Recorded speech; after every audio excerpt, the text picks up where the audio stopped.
A couple of days ago, a user named Plinius uploaded to social network X a document which he's saying is a ChatGPT system prompt.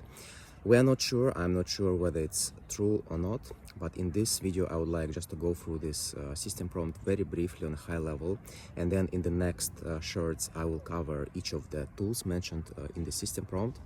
So just on the high level, what I have found when reading this document, and once again, let's just assume we really don't know what it is. Is it ChatGPT 5 or something else? But in this document, there are the following interesting data, at least for me. So first of all, the model's cutoff date is June 2024. So it means that the model was trained 1 year ago.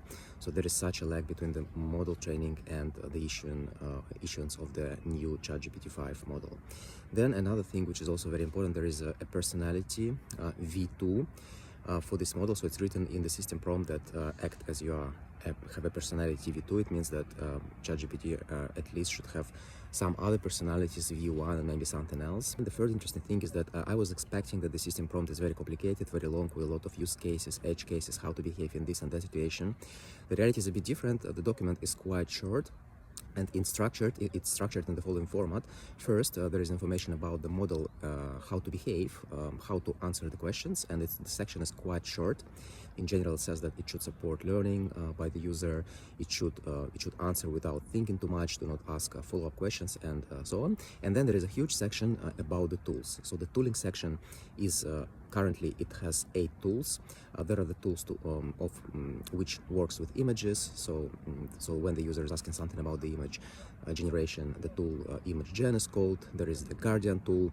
That's exactly when when the user is speaking about the politics, in particular the US politics is mentioned there, then the guardian tool should be called prior to giving any kind of answers. There is a tool about the canvas, so how and what to draw on canvas, what to use, and so on. We will go through this in other videos on this channel, and I would like, if you like this video, please subscribe to this channel so that you will be notified when I'll publish the new updates. In the next videos, we'll go through all the tools one by one with some insights I got from reading the documentation on how ChatGPT is calling by system prompt these tools. And yeah, another thing which is, I think, super important is that it looks like OpenAI is building not just an LLM, it builds an operating system. You can imagine that in the future, there are going to be not 8 tools in the system prompt, but let's say 100 tools. And these tools can be very powerful, not just powered by LLM. They can be normal tools like search using standard algorithms and so on. OpenAI's LLM acts here as a brain, which will be deciding which tool to call when. So this is the agentic world, agentic operating system, and it looks like OpenAI is building it.